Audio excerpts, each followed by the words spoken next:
That's it. Bring the heat.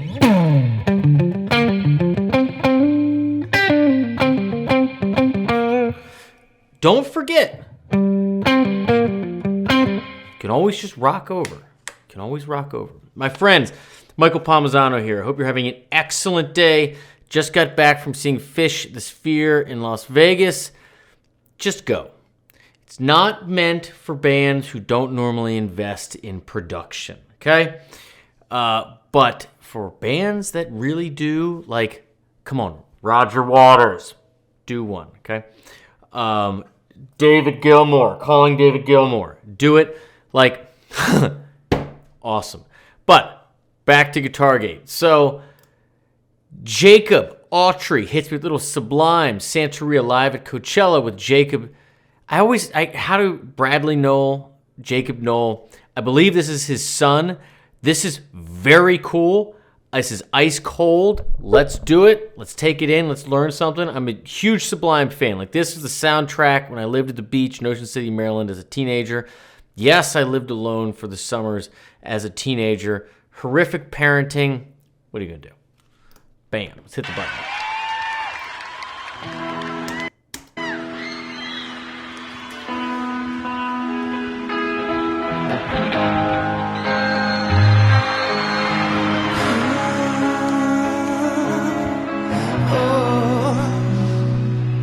I don't practice Santeria. I ain't got no crystal ball. I have the toilets I need. Well spent and all in.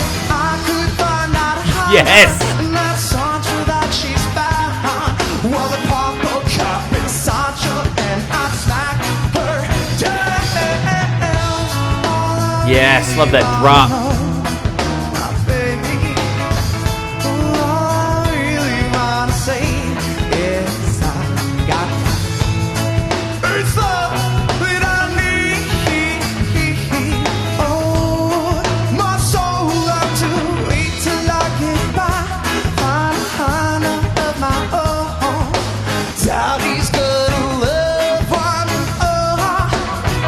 Okay, a couple things. The band sounds great. It's such a great thing that happened with Bradley and the boys put together, like doing this reggae, ska, punk, power trio. Now, he's doing a really cool thing. Your chords here, by the way. E. Hard 3, that is G sharp major. G major, or E major. With the G sharp major, that should be minor in key, right? And then C sharp minor, B. So you got 1, hard 3, functioning, leading tone, 3rd of the G sharp, up to C sharp, right? Which then resolves down to your 5 chord, B major. Now what's cool is that in the beginning, you see him doing these strict upstrokes. It's like you gotta get the lightning strikes going, right?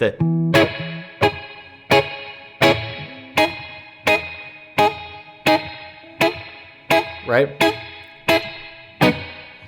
And when he does that, okay, he's sticking to, I just realized this in real time, he's sticking to this pattern 4 big chord shapes, right? So that your high strings, right, you can use them for each one. But then when he goes into this next part, he starts doing it on the downstroke, like more traditional reggae style. I'm going to keep going, but the vibe is definitely there. Feel the break, feel the break, feel the break, and I got to live on. Watch the drummer, just all the hi-hat and waiting for the crack. It's the snare that releases the groove. The kick pushes it, the snare releases it. So just these little... And I got to live on. That's where it's at.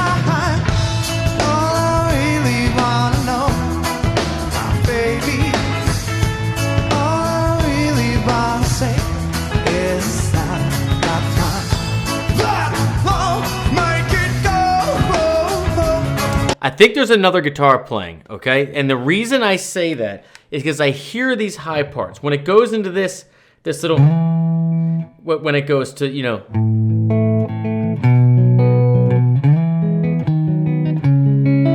right? But if you watch him, he's doing this. He's doing this E, D sharp, right? Minor, C sharp minor. But what the sound really kind of is this E, just the bass moving, right? Right? Just this B over D sharp. You're kind of implying a 5 chord. It's just this little voice leading down.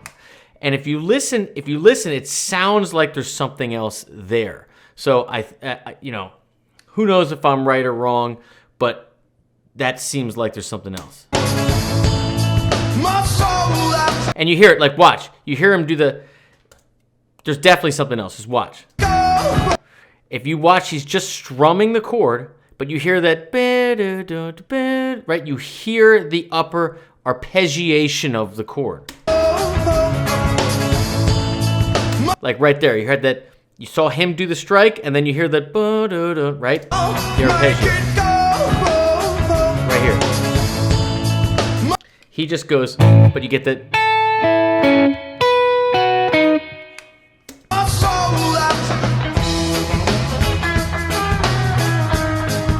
And now you hear the other chord.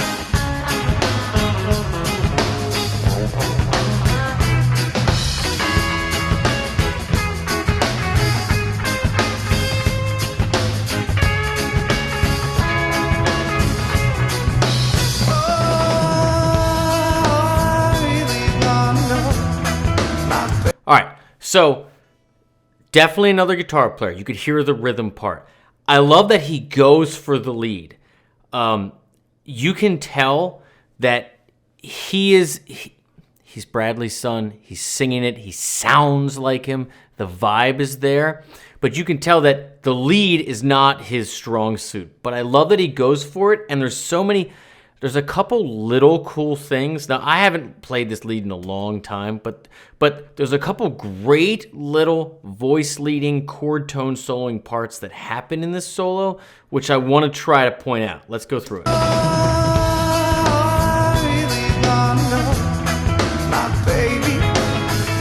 Come on. He's in the moment. Look, looking out over the sea of people. Yeah. Did I miss it? Let's go back. This is what happens. It's live.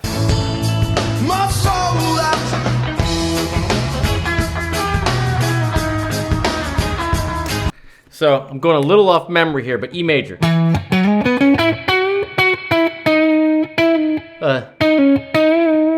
So you got this E. 1, 2, 3, major pentatonic. 5, 6. Then grab this 2. And I love this because it pushes into the flat 3. Shooting right for that major third of B, or your leading tone, if you will, right? That major 7th.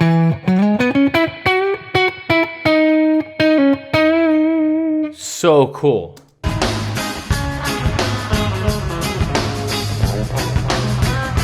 And you got this. Then you got this.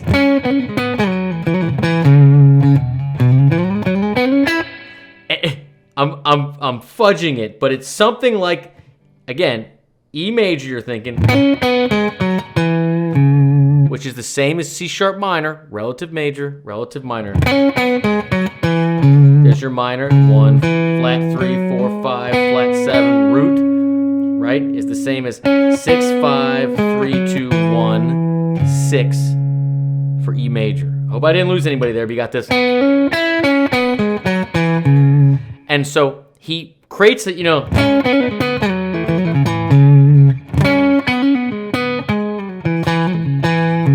And then there's this little chromatic. It's something like that. I don't remember exactly. But that's sweet. the key takeaway here is you're in E major, shooting for that chord tone. And then you got this. Yeah. Right? Little piece of E major. That right there. That was the part. Everybody pay attention to this. Just listen with your ears. What is the note that stands out here?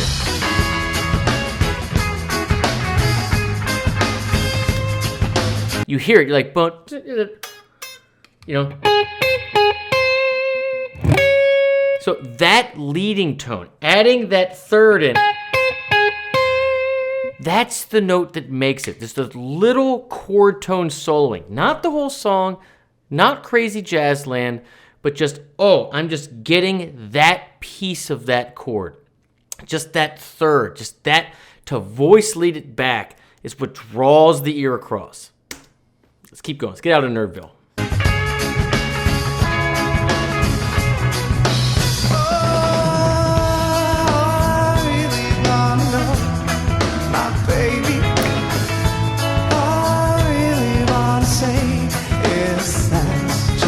There he is. There's the other guitar player.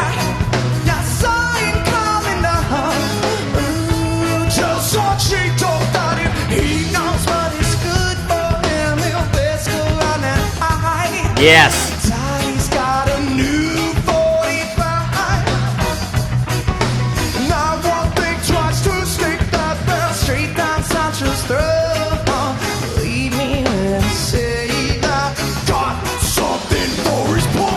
I love that.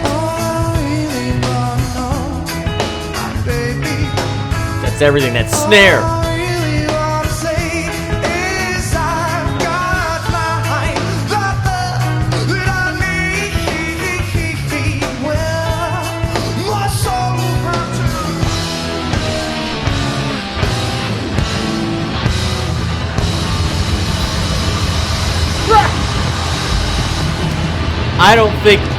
I do not think everyone was on the same page there.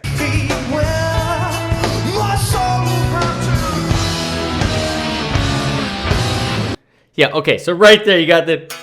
So he goes... Right? It's something like that, but it's clearly, you know...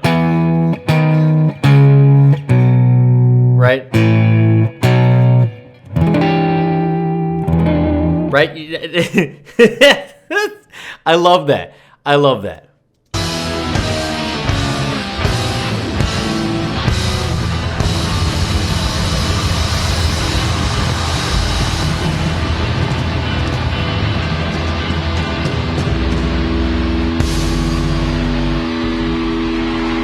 I love you, Dad. Thank you. Love that. And I love each and every one of you guys.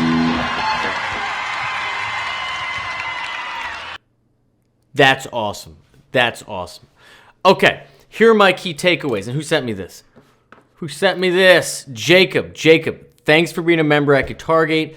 If any of you are out there, how you want to know how you pick what comes next on YouTube, that is a thank you for taking my lessons and courses and joining the Guitargate community. It's the number one thing people say beyond learning guitar is that this is how I find the good music. This page right here. Anyhow, my key takeaway is that Jakob crushed the vibe. The vocals in particular, he obviously knows the song, loved his dad, understands what it means to people. Every piece of it, just his guttural inflections and the placement of them shows... He just embodies the song. He is the song. Knocked it out of the park in every way. My favorite part was watching him look over the crowd. And I know in his soul, imagining his dad looking over the same crowd and keeping the song in the air and in the ears of the fans where it means so much to them. That just was like dripping, just oozing out of it. The band sounded great. The bass and drums... Really, that was sublime. I mean, that's what Sublime sounded like. It's that reggae kind of bass, but not one drop on the drums, right? It's that you push, a lot of hi-hat work, snare to release you. So much fun, so light, and just groovy. Now, obviously, there's 2 guitar players. Now, Jakob clearly had 2 parts, everything involving a D, okay, that he kind of fudged through, okay? You have this, right? It's so, and that walk down, right? Like that, you have to just, if you're going to cover this song as a band, you have to get those little tiny parts correct and make sure everyone does them the same way. It's so easy to just go, to think you're in the key of E. You can hear the root. It goes down to D sharp, and you just want to play a D sharp minor, and then, but you left key when you did that. Now, if everybody in the band does it, maybe no one will notice. But everybody's got to be on the same page. So you got to know that this goes into that, how those all kind of connect, and make sure you all voice lead together, especially at the end, but they sold it really, really well, okay? The only other thing I'll note is that you take note of the melody, not just in the vocals, but in the guitar parts, in the leads, of where you're getting, where there's a chord tone. It should be like a siren through the fog. You're like, chord tone, right? And that, like, you can just hear it. It's not, when you have this G sharp, this hard 3, right? That exists to get this chord tone, this third, right, to bump up to C sharp. So, same deal when you get the, all he's doing is nailing that. G sharp major functioning to C sharp minor, right? There it is, chord tone. There it is. Put the words to it, use it in your own playing. That's it, my friends. If you dig the vibe, I hope you'll hit subscribe and you'll stick around, and let me know what you think in the comments. Jakob crushed it. The band sounds great. One of my favorite bands of all time from my youth. I would love to see this reincarnation. And again, if you want to be like Jakob and pick what comes next on YouTube, it's a thank you for joining GuitarGate. It's the first lesson in the description. If you learned something, I'd love to teach you step by step how I approach the neck and how to use your ear to learn music theory and, make what only you can make. That's it, my friends. Keep it in your hands. Cheers.